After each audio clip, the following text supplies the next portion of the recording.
নমস্কার, সোমা কুকিং ক্রিয়েশনে আপনাদের স্বাগত। আজকে আমি আর একটা রেসিপি নিয়ে চলে এসেছি। আজকে রান্না করব দেশি কলমির শাক। ভিডিওটা দেখবেন। আর দেখুন, এগুলো হচ্ছে মাঠের দেশি কলমির শাক। এই শাকের স্বাদ ভীষণ সুন্দর, খেতে দারুণ লাগে এই শাক। এই শাকগুলো এবার ধুয়ে পরিষ্কার করে নিয়েছি। এবার কেটে নেবো, কুচিয়ে নেবো। শাকগুলো ভালো করে ঝিরিঝিরি করে কুচিয়ে নেবো। আর একদম টাটকা মাঠের শাক, কলমির শাক। কলমির শাকটাকে আমি ঝিরিঝিরি করে কুচিয়ে নিয়েছি। দেখুন, ভালো করে কেটে নিয়েছি ঝিরিঝিরি করে।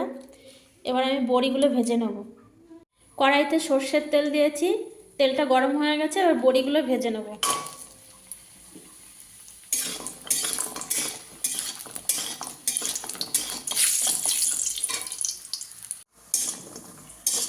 বড়িগুলো ভাজা হয়ে গেছে লাল লাল করে। এবার বড়িগুলো তুলে নেব।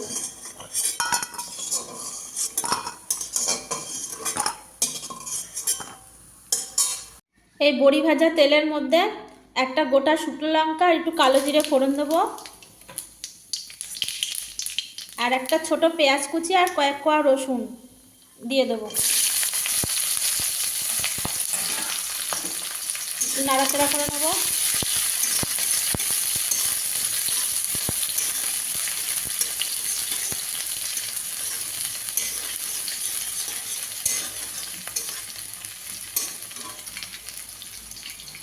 আর একটা আমি আলু ছোট ছোট করে টুকরো করে রেখেছি, এই আলু কটা দিয়ে দেবো।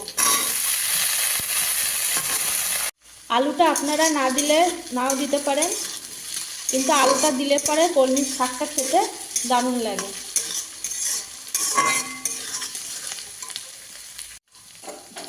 এবার একটু লবণ দিয়ে দেবো,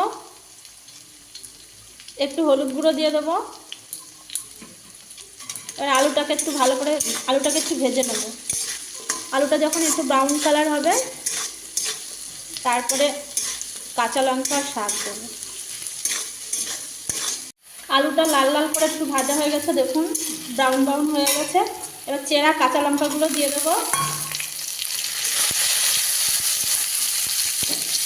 আর শাকগুলো দিয়ে দেবো। এবার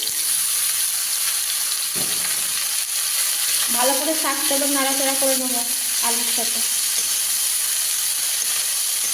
ভালো করে মিশিয়ে নেবো। নাড়তে নাড়তে দেখবেন কম হয়ে যাবে।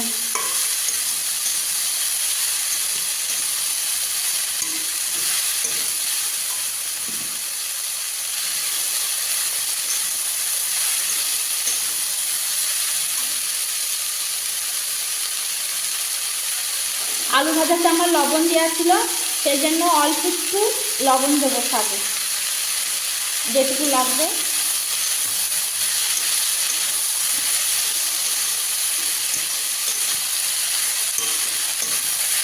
শাকটা অনেকক্ষণ ধরে নাড়াচাড়া করবো, তাহলে শাকের মধ্যে যে জলটা সেটা বেরিয়ে আসবে, সেই শাকটাও নরম হয়ে যাবে।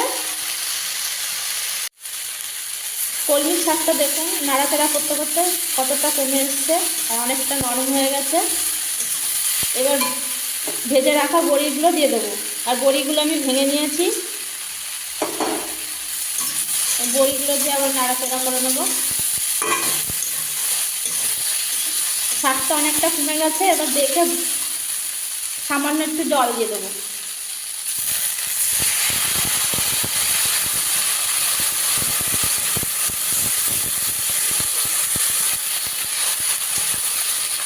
সামান্য একটু জল দিয়ে দিচ্ছি, দেখুন বেশি জল দিইনি, সামান্য একটু জল দিয়েছি। এবার ঢাকা দিয়ে দেবো। এই জলটাতেই শাকটা সিদ্ধ হয়ে যাবে পুরোপুরি ভালোভাবে। ঢাকা দিয়ে দেবো। ঢাকনা খুলে দেখে নেবো শাকটা হয়েছে কিনা।